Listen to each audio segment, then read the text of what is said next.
Hello everyone, motichoor laddu అంటే చాలామంది ఇష్టపడతారు కదా. మరి ఈ లడ్డూని ఆయిల్లో డీప్ ఫ్రై చేయకుండా అదే టేస్ట్తో జ్యూసీగా సాఫ్ట్గా ఎంతో టేస్టీగా చేసుకోవచ్చు. 1 కప్పు శనగపిండిని తీసుకొని జల్లించుకోవాలి. పైన ఉన్న వేస్ట్ని సపరేట్ చేసుకోవాలి.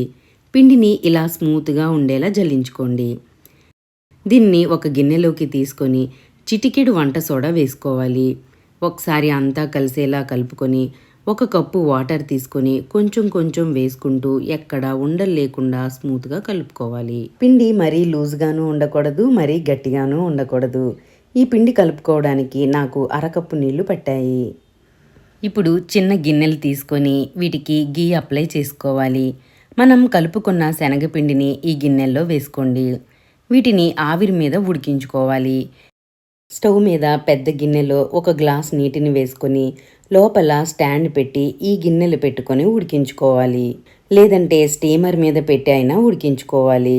లో ఫ్లేమ్లో 10 to 12 మినిట్స్ ఉడికించుకోవాలి. 12 మినిట్స్ తర్వాత చూడండి, చక్కగా ఉడికిపోయాయి.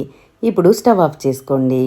ఇవి రూమ్ టెంపరేచర్లోకి వచ్చిన తర్వాత పిండి గిన్నె నుండి ఇలా సపరేట్ అయిపోతే చక్కగా కుక్ అయినట్టే.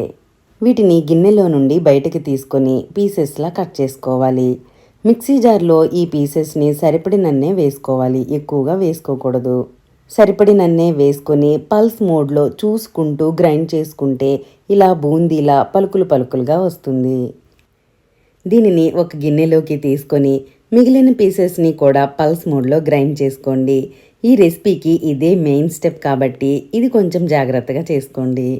స్టవ్ పైన ప్యాన్లో 2 టేబుల్ స్పూన్స్ గీ వేసుకొని కొన్ని జీడిపప్పులు వేసుకొని లో ఫ్లేమ్లో కలుపుతూ వేయించుకోవాలి. ఇవి కలర్ చేంజ్ అవ్వకుండా ప్లేట్లోకి తీసేసుకోండి. దీనిలో మరో టేబుల్ స్పూన్ గీ వేసుకొని మనం ప్రిపేర్ చేసుకున్న బూందీ వేసుకొని లో ఫ్లేమ్లో 2 నిమిషాలు వేయించుకోవాలి. మనం శనగపిండిని ఆయిల్లో ఫ్రై చేయకుండా స్టీమ్ పైన కుక్ చేసుకున్నాం కాబట్టి సెల్ఫ్ లైఫ్ తక్కువగా ఉంటుంది. ఇలా ఫ్రై చేసుకుంటే 3-4 డేస్ వరకు నిల్వ ఉంటాయి. ఇప్పుడు పాకం ప్రిపేర్ చేసుకుందాం. 1 కప్పు శనగపిండి తీసుకున్నాం కాబట్టి 3/4 కప్పు పంచదార తీసుకోవాలి. దీనిలో 1/2 కప్పు వాటర్ వేసుకొని మీడియం టు లో ఫ్లేమ్లో పంచదార కరిగించుకోవాలి. పంచదార కరిగిన తర్వాత ఫ్లేమ్ని లోలో పెట్టుకొని మంచి ఫ్లేవర్ కోసం 1/2 టీ స్పూన్ యాలకుల పొడి, చిటికెడు న్యాచురల్ ఫుడ్ కలర్ వేస్తున్నాను. ఇది పూర్తిగా ఆప్షనల్ అండి, మీకు ఇష్టం లేకపోతే వేయకండి. పాకం లైట్గా తీగ పాకం రావాలి. ఇప్పుడు దీనిలో బూందీ వేసుకొని పాకం దగ్గరగా అయ్యేలా ఉడికించుకోవాలి. పంచదార వేసాం కాబట్టి హెల్దీ అని చెప్పను. పిల్లలకు బయట ఆయిల్లో ఫ్రై చేసిన లడ్డు కంటే ఇది కొంచెం పర్వాలేదు కదా అని ట్రై చేశాను. కానీ టేస్ట్ అయితే చాలా అంటే చాలా బాగుందండి. మా ఇంట్లో అందరికీ నచ్చేశాయి. 2 నిమిషాలకు పాకం దగ్గర పడి ప్యాన్ నుండి సపరేట్ అవుతుంది. దీనిలో కొంచెం వాటర్ మెలన్ సీడ్స్, ఫ్రై చేసుకున్న జీడిపప్పు వేసుకొని కలుపుకొని స్టవ్ ఆఫ్ చేసుకోండి. ఇది గోరువెచ్చగా అయ్యే వరకు వదిలేయండి.